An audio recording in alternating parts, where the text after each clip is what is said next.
ہمارے ہاں بڑے بڑے سمجھدار لوگ نفسیاتی ہو جاتے ہیں، بڑی بڑی سمجھدار خواتین نفسیاتی ہو جاتی ہیں، میری ساس باتیں کرتی ہے، میری نند باتیں کرتی ہے، مجھے فلانا باتیں کرتا ہے، مجھے فلانا۔ بھائی باتیں، جس کے منہ میں زبان ہے اس نے بات تو کرنی ہے۔ اب آپ نے کیوں یہ دعویٰ کر لیا ہے کہ آپ اتنے اونچے چلے جائیں کہ آپ کو بات ہی کوئی نہ کرے؟ کیا حرج ہے اس میں؟ اگر کوئی آپ کو بات کر دے تو کیا ہے، ہم کسی نے کر لی تو پھر کیا ہوا؟ اس کا اتنا اثر قبول کرنا کہ ساری رات سونا ہی نہ، پریشان ہو جانا۔ اور بعض لوگ ایسے ہیں جنہیں اتنی باتیں نہیں ہوتی جتنی انہیں ٹینشن ہوتی ہے، یعنی وہ دو بندے کونے میں کھڑے ہیں تو میری ہی بات کر رہے ہیں، اور بھائی وہ اتنا اہم نہیں ہے، انہیں کوئی اور کام بھی ہو سکتا ہے، تیری بات ہی انہوں نے کرنی۔ بلا وجہ لوگ سمجھتے ہیں کہ میں بڑا اہم آدمی ہوں، وہاں بھی مجھ پہ تبصرہ ہو رہا ہے، یہاں بھی ہو رہا ہے۔ اس پہلو سے باہر آئیں، اس کمپلیکس سے نکل آئیں۔ ابن حزم کہتے ہیں کہ مصر میں ایک تاجر بڑا کامیاب ہو گیا تھا، بڑا کامیاب تاجر ہو گیا۔ تو زندگی میں جتنے لوگ بھی کامیاب ہوتے ہیں ان سے حسد ہوتا ہے، اس سے بھی اس کے ارد گرد کے لوگوں نے حسد شروع کیا۔ اب تاجروں نے پلاننگ کی کہ اسے خراب کیسے کرنا ہے۔ وہ ایک دن اپنے گھر سے نکلا، سفید کرتا سفید پگڑی باندھ کے باہر۔ اب 5-6 لوگوں نے پہلے سے منصوبہ بندی کی ہوئی تھی۔ ایک صاحب اسے ملے، کہنے لگے ماشاءاللہ آج تو سفید کرتے پر سبز امامہ، سبز پگڑی بڑی ہی اچھی لگ رہی ہے۔ تو وہ ہنس کے کہنے لگا لگتا ہے آپ سو کے اٹھ کے آئے ہیں، پگڑی تو میری سفید ہے۔ اس نے کہا چلو پگڑی تو سبز ہی ہے، باقی آپ نہیں مانتے تو آپ کی مرضی۔ وہ آگے بڑھا، تو اب چونکہ پلاننگ تھی تو ایک شخص اور ملا، اس نے کہا کیا بات ہے، سفید کرتے پر آپ کا پیلے رنگ کا امامہ کیا جچتا ہے؟ اس نے کہا یار کو خدا کا خوف کر۔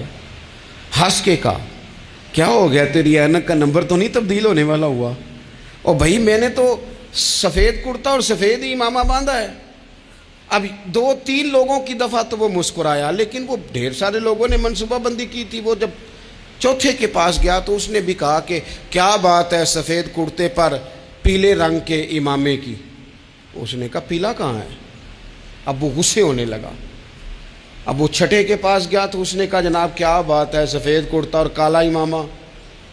اب وہ غصے میں اتنا باولا ہوا کہ پہلے ہنسا پھر رویا، پھر اسے سمجھ نہ آئی کہ دکان کا تالا کس چابی سے میں نے کھولنا ہے۔ بس وہ شام ہوئی تو اس بیچارے کو بچوں نے روڑے مارنے شروع کر دیے۔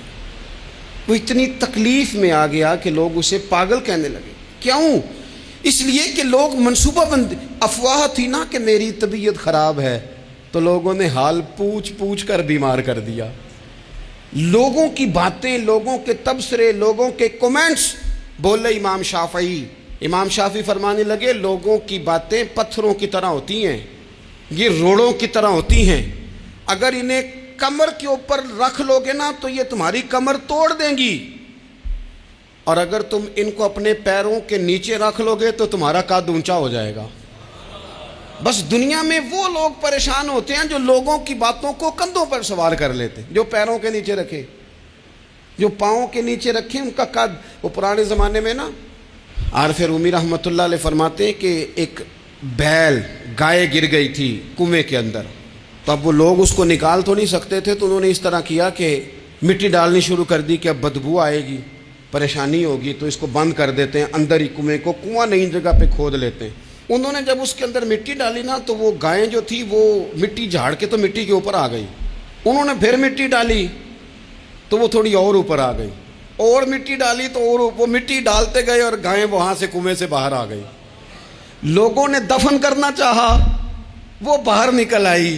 اور میرے بھائی لوگ بھی اپنی باتوں میں دفن کرنا چاہتے ہیں، لیکن یاد رکھنا جو چمکنے والے تھے وہ چمکتے ہی رہے، جن کو اللہ نے عزت دی تھی ان کی گھٹائی کوئی نہیں سکا۔ اتنی لمبی زبانیں کھول کے لوگوں نے صحابہ کے بارے میں باتیں کی، لیکن سورج چمک رہا ہے صدیق اکبر کی شان کا، عظمتیں دمک رہی ہیں فاروق اعظم کی، عروج ہے جناب فاروق اعظم کو، نگر نگر گلی گلی دنیا علی علی کرتی چلی جا رہی۔